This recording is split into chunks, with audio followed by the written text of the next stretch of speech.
ये हेलो बच्चों, आज हम जानेंगे बोल्टेड डिज़ाइन के बारे में। ओके, टॉपिक का नाम है यहाँ पे मेरा बोल्टेड डिज़ाइन। ओके, और बोल्ट डिज़ाइन इसका ये फर्स्ट टॉपिक है। Eccentric load parallel to the axis of bolt. Okay, देखिए ये जो फोर्स पी दिख रहा है, द फोर्स पी वो क्या है, बोल्ट पे डायरेक्ट एक्ट नहीं कर रहा है। ओके, अगर मैं बात करूँ बोल्ट की तो देखिए, अगर ये मेरा बोल्ट है, ओके हॉरिजॉन्टल बोल्ट है, if this is the horizontal bolt, अगर लोड इस तरह एक्ट करता है, ओके तो ये क्या होगा, इसका ये एक्सिस है। ओके, तो ये हो जाएगा इसका एक्सिस के पैरेलल। ओके, क्या हो जाएगा इसके एक्सिस के पैरेलल। अगर लोड इस तरह एक्ट करता है तो ये हो जाएगा एक्सिस के परपेंडिकुलर। ओके, तो बट यहाँ पे क्या हो रहा है, बोल्ट पे जो लोड एक्ट हो रहा है वो एक्सिस को पैरेलल है, बट क्या है, वो सम डिस्टेंस दूर है। से एग्जांपल डिस्टेंस ई पे वो एक्ट कर रहा है। ओके, लोड कहाँ पे आ रहा है, वो डिस्टेंस पी आ रहा है, but at a distance of E पे आ रहा है। तो ये टॉपिक का सम एग्जाम में आता है बहुत बार, फॉर दी बोथ एमएसबीटी के लिए, मतलब मुंबई यूनिवर्सिटी, या फिर और डिप्लोमा, दोनों के केस में आता है। फॉर डिप्लोमा स्टूडेंट के लिए भी आता है और डिग्री स्टूडेंट लोग के लिए भी आता है। तो देखेंगे डिफरेंस दोनों में क्या क्या होते हैं। डिग्री के स्टूडेंट लोगों को पीएचडी डेटा बुक और मटेरियल का प्रॉपर्टी आप ले सकते हो डेटा बुक से, बट डिप्लोमा के बुक में क्या स्टूडेंट लोग के लिए जो प्रॉपर्टीज होती है वो आपको अज्यूम करनी होती है, या फिर मोस्ट ऑफ द केसेस में आपको एग्जाम में दिया होता है। तो देखते हैं पहले, सबसे पहले कंसेप्ट कैसे सॉल्व करेंगे इसे हम लोग। नाउ से देखिए, ये इसका आपका फ्रंट व्यू है और इसका ये साइड व्यू है। तो यहाँ पे देखिए दो बोल्ट है, मतलब पोजीशन यहाँ पे देखोगे तो पोजीशन ए, पोजीशन बी, ये एक फ्रेम स्ट्रक्चर है। ये फ्रेम स्ट्रक्चर को एक जो ब्रैकेट है, this is one bracket. Okay, ये जो दिख रहा है this is a one bracket. Bracket को यहाँ पे मैंने टैप करके यहाँ पे इसको फिट कर दिया है। अगर साइड व्यू में देखोगे इसको, अगर साइड व्यू मतलब टॉप बॉटम व्यू से देखोगे, अगर ये व्यू से देखोगे बॉटम व्यू से, तो ये इस तरह दिखेगा। यहाँ पे से ये पोजीशन ए है और ये पोजीशन यहाँ पे बी है। पोजीशन ए पे कितने बोल्ट है, वहाँ पे दो बोल्ट है। देखिए पोजीशन ए पे यहाँ पे दो बोल्ट है, पोजीशन बी पे भी यहाँ पे दो बोल्ट है, राइट है। नाउ से अज्यूम करते हैं हम लोग, यहाँ पे जो है बोल्ट यहाँ पे वन है और यहाँ पे बोल्ट टू है, उसी तरह यहाँ पे बोल्ट थ्री हो जाएगा और यहाँ पे बोल्ट फोर हो जाएगा। ओके, तो यहाँ पे टोटल कितने नंबर ऑफ बोल्ट है, टोटल चार नंबर ऑफ बोल्ट यहाँ पे आ रहे हैं। ओके, तो लेट सी इसका फेलियर हम देखेंगे, अब ये फेल कैसे होगा बोल्ट। नाउ बोल्ट जो है, bolt are subjected to the, दो स्ट्रेस आएंगे। Bolt are subjected to two following stresses. bolts are subjected to two stresses, या फिर दो यहाँ पे फेलियर होने के चांसेस है, दो फेलियर होंगे यहाँ पे इसके। फर्स्ट जो होगा वो होगा मेरा डायरेक्ट टेंसाइल फेलियर। क्या होगा वो, direct tensile failure.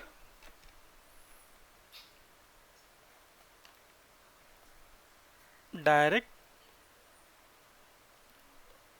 Tensile stress या फिर failure, okay, due to the load. And second होगा मेरा बेंडिंग स्ट्रेस। क्या होगा, due to the bending stress. Okay, यहाँ पे बेंडिंग स्ट्रेस कैसा आएगा, the tensile stress due to the tendency of the bracket to tilt in the clockwise direction about the edge. देखिए यहाँ पे आने के बाद ये क्या करेगा, ये जो एज है सी एज के अराउंड ये टिल्ट होने की कोशिश कर रहा है। देखिए ये एज के अराउंड जो है यहाँ पे मोमेंट आने वाला है, this moment is P into distance L. ये मोमेंट के थ्रू यहाँ पे ये टिल्ट होने की कोशिश करेगा।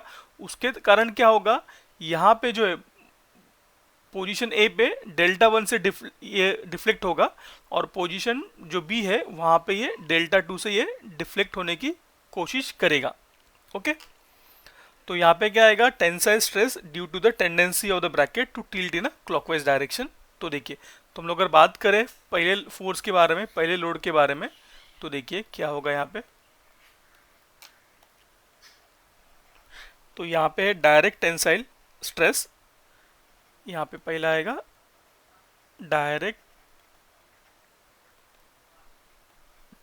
टेंसाइल स्ट्रेस जो आएगा उसको हम लोग बोलेंगे पी आई डैश, क्या बोलेंगे उसको हम लोग P I dash. And P I dash जो होगा P I dash is equal to P load divided by number of bolt, number of bolts. Okay, ऐसा क्यों हुआ? बिकॉज जितने भी हमने अजम्पशन क्या की है कि ऑल द बोल्ट जो है सब के सब बोल्ट के आइडेंटिकल है। अगर ये बोल्ट आइडेंटिकल नहीं होंगे तो ये चलेगा नहीं फॉर्मूला। बोल्ट्स क्या है? Bolts are identical, bolts are identical. Now तो देखिए सब बोल्ट आइडेंटिकल है करके यहाँ पे कितने लोड बोल्ट है? यहाँ पे 1 2 3 एंड 4, सबके सब क्या रहेंगे यहाँ पे? आइडेंटिकल रहेंगे, तो होगा P divided by 4। Okay, now next है यहाँ पे मेरा बेंडिंग वाला टर्म। तो देखिए बेंडिंग वाले टर्म को हम लोग किस तरह देखेंगे? यहाँ पे सेकेंड यहाँ पे आने वाला है मेरा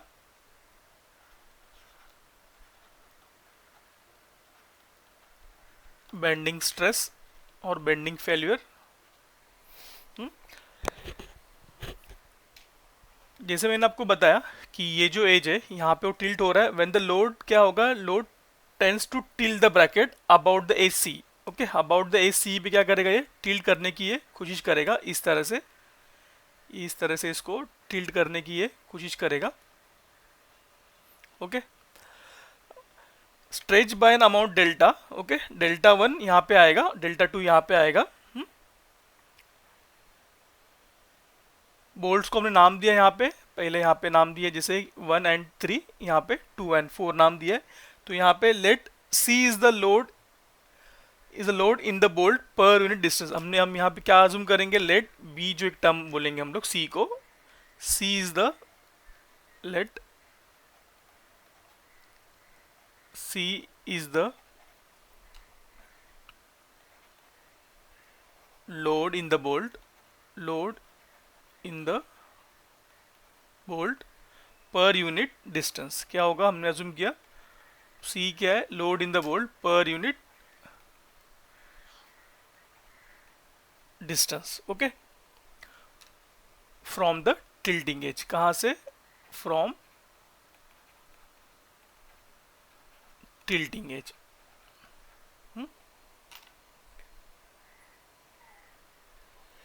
the force acting on a bolt are given by, कैसे होगा? द फोर्स जो है acting on a bolt are given by, देखिए पी आई, ये जो स्ट्रेस जो आएगा बोल्ट 1 से, एग्जांपल बोल्ट जो आएगा पहला बोल्ट ए पोजीशन पे, दो बोल्ट है P1 डबल डैश और दूसरा आएगा यहाँ पे P3 डबल डैश, वो हो जाएगा C मल्टीप्लीकेशन ऑफ L1। तो L1 किधर से आया? तो यहाँ पे देखिए, तो यहाँ पे जो बेंडिंग के थ्रू जो मतलब ये जो मोमेंट है, बेंडिंग मोमेंट के थ्रू जो यहाँ पे इफेक्ट आ रहा है, कि जो लोड आ रहा है वो क्या हो जाएगा? डिस्टेंस कितना है यहाँ से यहाँ? दिस इज L1 डिस्टेंस है। तो यहाँ पे जो है C हमने क्या बोला? लोड पर यूनिट डिस्टेंस है। तो C इंटू L1 हम करेंगे तो क्या मुझे मिलेगा? ओके, एक नया फोर्स मिलेगा जो कि प्रोड्यूस हुआ है ड्यू टू द बेंडिंग। तो उसको हम लोग बोलेंगे P1 डबल डैश। क्या बोलेंगे हम लोग उसको? P1 double dash. तो C into L1 P1 double dash होगा। साथ ही साथ वहाँ पे और एक बोल्ट है P3, तो वो भी हो जाएगा P3 डबल डैश। उसी तरह ये पॉइंट पे, पॉइंट नंबर B पे क्या आएगा? C इंटू L2, वो होगा दो bolt, that is P2 double dash and P4 double dash. Okay, तो यहाँ पे हम लोग यहाँ पे लिख देंगे इसे। तो यहाँ पे आ जाएगा P2 double dash is equal to P4 double dash is equal to C into L2। Okay, now अभी हम लोग क्या करेंगे? अभी यहाँ पे टोटल जो मोमेंट आ रहा है, मोमेंट फोर्स देखिए क्या आ रहा है यहाँ पे? Moment on the bolt, moment is equal to P into L। Okay, about point C। कहाँ से? About point C। नाउ अभी क्या करेंगे हम लोग? इक्वेट करेंगे इसको, मोमेंट के फोर्स को। Okay, equating the moment of this resisting force about the tilting to moment due to the external force. क्या करेंगे हम लोग, लिखता हूँ statement, equating the moment of resisting moment of these resisting forces about the tilting edge to the moment due to external force, due to external force. Okay, तो यहाँ पे देखिए एक्सटर्नल फोर्स के थ्रू मोमेंट क्या आ रहा है, P into L. क्या है वो, P इंटू एल। ओके, इसे रफ कर देता हूँ, थोड़ा गंदा लिख दिया। नाउ यहाँ पे क्या आएगा, ये this is P into L, external force की तरह मोमेंट इज इक्वल टू, अभी यहाँ पे क्या हो रहा है, ये जो है यहाँ पे भी मोमेंट आने वाले हैं। ओके, अबाउट दिस पॉइंट, तो ये this force into distance L1, मतलब ये फोर्स देखिए P1 डैश इंटू L1 क्या आएगा यहाँ पे, P1 double dash into L1। Okay, but P1 double dash क्या यहाँ पे C इंटू L1 है। ओके, तो देखिए क्या क्या यहाँ पे फोर्स आने वाले हैं, यहाँ पे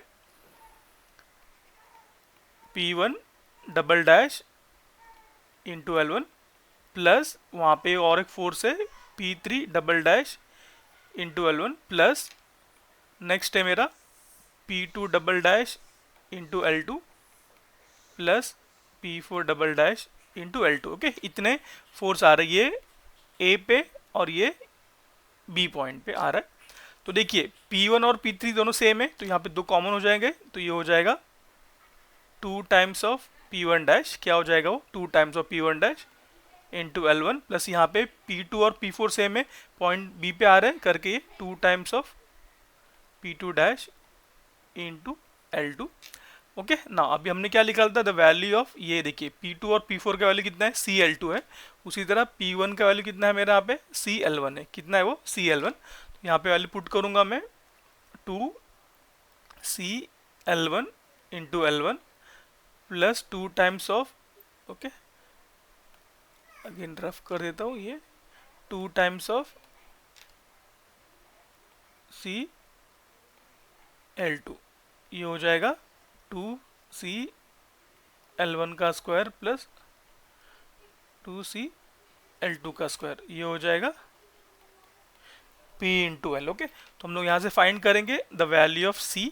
देखिए यहाँ पे वैल्यू ऑफ C आएगा, यहाँ पे C हो जाएगा PL divided by 2 times of L1 का स्क्वायर प्लस L2 का स्क्वायर। ओके, देखिए यहाँ पे कॉमन निकाला हमने यहाँ पे C को कॉमन निकाला, 2 अंदर रह को भी कॉमन निकाला, तो ये हो गया वैल्यू C का value. This is the value of C। Okay, now अभी हम लोग को फाइंड करना है, देखिए मैक्सिमम फोर्स कहाँ पे आने वाला है। ओके, ये हमें मिल गया C का वैल्यू। ओके, नाउ देखिए हमारे पास फॉर्मूला क्या है यहाँ पे, P1 double dash is equal to C into L1। Okay, अगर मैं इसको एक नॉर्मल फॉर्म बनाऊं तो PI double dash equal to C LI, C का वैल्यू ये रहा, जो पुट करोगे वो आ जाएगा। अभी देखिए अभी सबसे हैवीली लोड बोल्ट कौन सा है यहाँ पे, अगर 2 बोल्ट की बात करें हम लोग, मतलब 2 पोजीशन है, एक्चुअली 4 बोल्ट है, बट यहाँ पे अगर एक ही जगह पे आ रहा है, बी अलग जगह पे आ रहा है, बट डिस्टेंस कितना है, L1 है, यहाँ से डिस्टेंस है L2 का, ये L1 पे है, ये L2 पे है। तो ये एज से सबसे ज़्यादा दूरी कौन है, वही ज़्यादा मोमेंट प्रोड्यूस करेगा। तो पॉइंट बी पे, ओके पोजीशन बी पे क्या है, बोल्ट है, वो ज़्यादा लंबा है करके वो ज़्यादा क्या प्रोड्यूस करेगा, बेंडिंग मोमेंट वहाँ पे प्रोड्यूस होगा, ये बोल्ट पे ज़्यादा लोड यहाँ पे आने वाला है। तो बी पॉइंट पे जो बोल्ट है उस पर ज़्यादा लोड आएंगे, मतलब P2 और P4 पे ज़्यादा लोड यहाँ पे आने वाले हैं। तो P2 जो है मेरा, the bolt P2,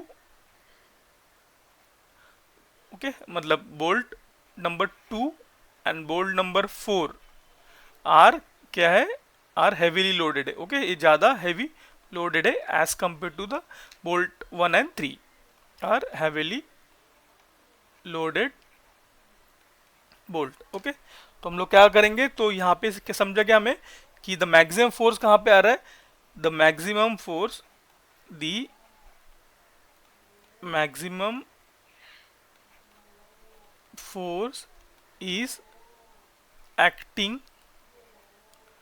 on bolt 2 and 4। तो ये हो जाएगा मेरा बोल्ट 2 एंड 4 आइडेंटिकल है, तो हम लोग यहाँ पे लिखेंगे सिर्फ bolt 2 P2 is equal to C L2। तो यहाँ पे C का वैल्यू हमारे पास है, तो क्या है देखिए C का वैल्यू यहाँ पे देखिए, तो ये हो जाएगा यहाँ पे PL into L2 divided by 2 times of L1 का स्क्वायर प्लस L2 का square, this is the value of P2 double dash, okay. तो यहाँ पे थर्ड मेरा आएगा अभी रिजल्टेंट फोर्स, ओके क्या आएगा यहाँ पे रिजल्टेंट फोर्स, ओके। दोनों का ऐड करेंगे, डायरेक्ट बेंडिंग डायरेक्ट स्ट्रेस और बेंडिंग स्ट्रेस, तो R मतलब यहाँ पे होगा वैल्यू P, ओके जो पे आ रहा है P2 पे, तो P2 is equal to P2 dash plus P2 double dash, okay. तो देखिए P2 क्या है यहाँ पे, the value of P2 is due to the direct stress और ये due to the bending stress, okay. और हमने पॉइंट 2 क्यों लिया, बिकॉज वो हैवीली लोडेड था। अगर P2 हमने डिजाइन सेव कर दिया तो P1 ऑटोमेटिक डिजाइन सेव हो जाएगा। देन इसके बाद आएगा step size of the bolt find करना है हमें, तो साइज ऑफ द बोल्ट, तो एज वी नो स्ट्रेस जो होता है tensile stress sigma T max is equal to force, that is maximum force P2 divided by pi area pi by 4 into DC का square. तो जो DC होगा वो होगा मेरा core diameter of the bolt, क्या होगा वो core diameter of the bolt, वो होगा यहाँ पे mm में। तो मुझे यहाँ से मेट्रिक थ्रेड चाहिए, वो कैसे मिलेगा, तो ये DC इक्वल टू कितना होता है 0.8 times of in general, okay in general 0.8 times of D होता है, कितना होता है 0.8 टाइम्स ऑफ D, तो D इज इक्वल टू होता है DC डिवाइडेड बाय 0.8। तो ये जो D आएगा इसके नियर बाय, उसके हिसाब से हम लोग स्टैंडर्ड मैट्रिक थ्रेड हम लोग यहाँ पे यूज करेंगे। तो देखेंगे आगे कि ये इसका हम लोग सम किस तरह से सॉल्व करेंगे।